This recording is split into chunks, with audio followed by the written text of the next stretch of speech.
Hey guys, so it's February 11th, which means today is Galaxy Unpacked, and Samsung has just officially unveiled the Galaxy S20 series. Now, if you don't know everything already, because these phones have leaked and leaked and leaked, it might just be the most leaked phone of all time. Stay tuned because we've got some specs for you. Now, of course, first things first, we've got 3 Galaxy S20s this year. We've got the Galaxy S20, Galaxy S20 Plus, and the Galaxy S20 Ultra. So that means there's no ePhone this year, there's no cheaper model. They're all pretty premium devices. But the Ultra model has some special stuff in store.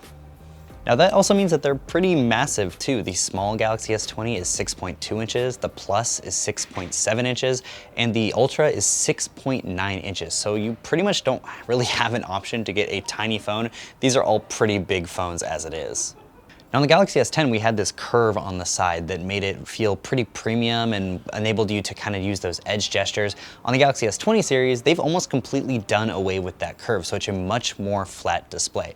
Now there is still a little bit of a curve on the edges, probably to use those edge gestures, but I think they probably found out that people weren't using them as much as they thought, so they decided to flatten them out a little bit.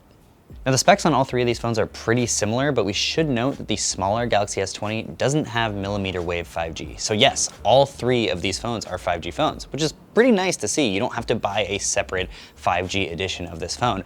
However, the smaller one, not gonna have millimeter wave. Now, all 3 obviously have sub 6 gigahertz 5G, but if you're wanting to get millimeter wave, you're going to have to get either the Plus or the Ultra.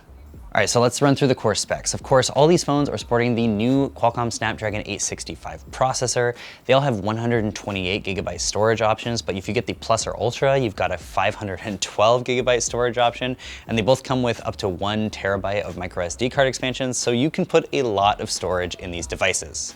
Something that's pretty cool about all 3 of these phones is just how much RAM they have. All 3 models have 12 gigabytes of RAM, but the Ultra has a 16 gigabyte of RAM variant. And obviously Android doesn't need 12 or 16 gigabytes of RAM right now, but Samsung has taken advantage of this RAM in a pretty cool way. So now you're able to pin 5 apps to memory so that they're always open. You're not going to have to launch that app and have it open up in real time. It's going to be stuck in memory, so you are pretty much just multitasking and jumping back and forth between that app. You don't have to load anything in. So that's going to be useful for things like games, but of course you could do it with other apps as well.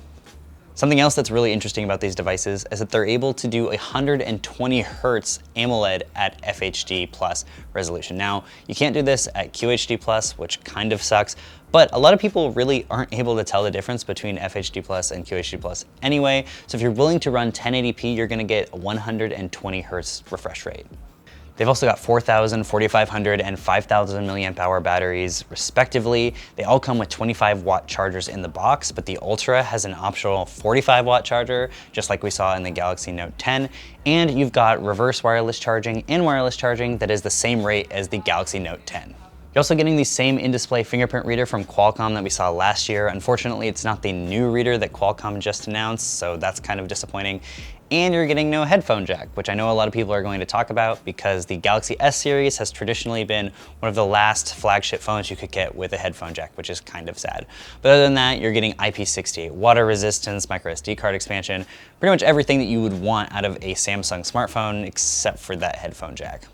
But like a lot of flagships these days, these phones are all about the cameras, and boy, do these cameras pack a punch. So let's start with the Galaxy S20 and S20 Plus. With these 2 phones, you're getting a 12 megapixel standard lens, a 12 megapixel wide lens, and a 64 megapixel 3x optical telephoto lens. Now, with that 3x optical telephoto and a combination with the resolution that you're getting on that lens, Samsung is able to do a hybrid zoom of 30x. So this is pretty close to what Huawei was doing on the Huawei P30 Pro, but not quite. For some reason, the smaller Galaxy S20 doesn't have a depth sensing camera, but the Plus and the Ultra do, and I'm not really sure why they did that. Maybe it was space savings, but who knows. Also, both these phones are going to have a 10 megapixel camera on the front of the phone, and they use a hole punch display very similar to the Galaxy Note 10, but the hole punch is a little bit smaller than we saw on that phone. Now for the S20 Ultra, which is really about the cameras. For the main sensor, you've got a 108 megapixel sensor. But the really exciting thing about this sensor is that it bends down to a ratio of 9:1. So you've actually got huge pixels that come out at 12 megapixels. So theoretically, this sensor should do really well in low light performance. And I'm really excited to test this out when we get a unit for review. Other than that, you've got a 12 megapixel wide angle camera and you've got a 48 megapixel telephoto camera. Now this telephoto camera kind of uses that prism telephoto zoom, just like the Huawei P30 Pro, but it's 4x instead of 5x.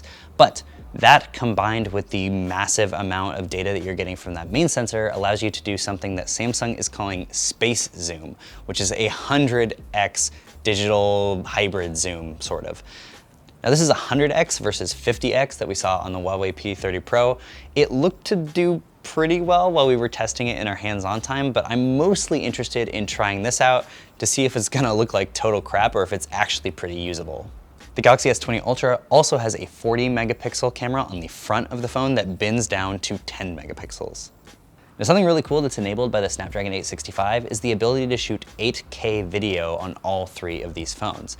And you can take 33 megapixel snapshots just by tapping the shutter button while you're shooting video, which is really interesting. Now, I'm not sure if anyone's actually going to throw up phone content on an 8K TV right now, but it's cool that they have this capability currently in case people start having 8K TVs down the road. Samsung has also added a new feature called Single Take, which basically has you take a little bit of video and then it makes a bunch of different things for you. It can make different still images based on really good scenes that you've taken in that video. It can make sped up video, reversed video, filtered photos. It just makes a whole bunch of different types of media and you can basically just select it from there. So I think Samsung's trying to make it as easy as possible to make some really unique media. Now that was a lot to go through, but that's pretty much it. Obviously, we'll be showing you a lot more in our full review, but these phones are gonna cost a lot of money. The standard Galaxy S20 starts at $999, the S20 Plus starts at $1199, and the S20 Ultra is gonna start at $1399, which is one of the most expensive phones that we've seen so far. If you wanna get your hands on one of these phones, you can pre-order them starting on February 21st, and actual sales are going to start on March 6th. And that's pretty much it for the Galaxy S20 series. We'll have a lot more content coming in the near future on these things, but make sure you drop your comments in the comment section below. And I have to give a huge shout out to Eber over at Hardware Canucks, because after my briefing, my SD card corrupted. So a lot of the footage that you saw in this video was actually his. So make sure you head over to the Hardware Canucks YouTube channel to watch their video as well. Thank you very much. Anyways, I'll catch you guys in the next video.